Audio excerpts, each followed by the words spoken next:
Hello friends, welcome back to my channel. Here we are learning many things that can be easily made at home. So friends, आज के इस video में हम लोग बनाने वाले हैं सबके मन पसंदीदा बेसन की बर्फ़ी।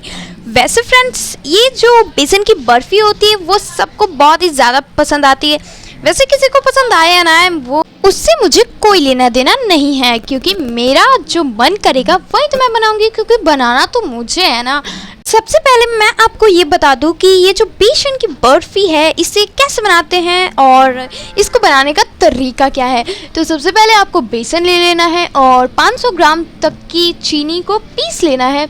और सबसे पहले आपको नॉन स्टिक पैन में हाफ बोल देसी घी डाल लेना है। अगर आपके पास घी नहीं है तो आप उसमें रिफाइंड ऑयल भी डाल सकते हैं। वैसे ये ज़्यादा टेस्टी तभी बनेगी जब आपके पास घी हो। तो जब आप घी को डाल लेंगे उसे थोड़ी देर तक गरम करना है और उसके बाद उसमें बेसन को डाल लेना है और उस बेसन को लगातार आपको चलाते रहना है। कम से कम आपको उस बेसन को 15-20 मिनट तक चलाते रहना होगा, वरना आपकी जो बेसन की बर्फ़ी है वो अच्छे से नहीं बनेगी। सो फ्रेंड्स, अगर आप चाहते हो कि आपकी बेसन की बर्फ़ी एकदम परफेक्ट हो तो आपको अच्छे से चलाते रहना है। अगर आप चलाते चलाते थक जाओ तो आप अपनी बहन को भी दे सकते हो, क्योंकि वो किस काम में आएगी। वैसे मैं यहाँ पे बैठी हूँ आपको बताने के लिए कि आपको किससे काम कराना है, कब काम कराना है, कैसे काम कराना है।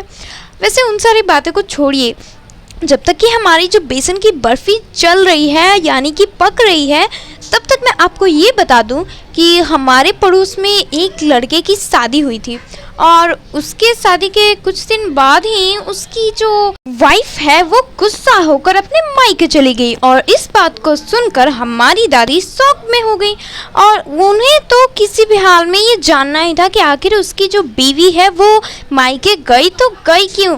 तो हमारी मम्मी ने भी ये कहा कि रहने दीजिए, दूसरों के घर के मामले में हम दखल क्यों दें। तो उन्होंने कहा कि नहीं, मुझे जानना है तो जानना है। और उसके बाद वो उस लड़के के पास और उसके पास जा कर के वो धीरे धीरे सारी बातों को पूछने लगी और पूछते पूछते उन्होंने बताया कि हमारी जो बीवी है वो कह रही थी कि आप मेरे लिए चांद लेकर आओ। और वो एक ऐनक लेकर आ गए और उन्होंने अपनी बीवी को दिया। तो वो खुश हो गई और उनसे बोला कि आप कितने समझदार हैं, आपने तो मुझे ही चांद ठहरा दिया और आपको लगता है कि मेरा मुखड़ा चांद है।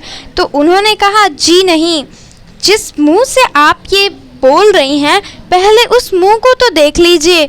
और बस वो गुस्सा होकर चली गई। और जब तक कि हम ये बातें बता रहे थे, हमारी जो बेसन है वो चल के एकदम से रेडी हो चुकी है और उसमें आपको जो है वो इलायची का पाउडर भी डाल देना है एंड देन आपको फूड कलर ऑप्शनली है उसे भी डाल देना है। और उसके बाद लास्ट में इस बर्फ़ी को थोड़ा सा हल्का ठंडा हो जाने के बाद उसमें चीनी को ऐड कर लेना है और उसको अच्छी तरीके से मिला करके एक कंटेनर में रख देना है और उसको अच्छे से फैला लीजिएगा। और जब वो फैल जाए उसके बाद उसे फ्रिज कर दीजिएगा और अच्छे से वो फ्रिज जब हो जाए तो उसे आप अपने बर्फ़ी के शेप में या फिर किसी भी बाबू सोना मोना के रूप में कट कर लीजिएगा। और आपके सामने आपकी ये जो टेस्टी बर्फ़ी है वो बनकर रेडी हो जाएगी। और फ्रेंड्स, आप बताइएगा कि कैसा लगा ये barfi. Okay, bye, take care.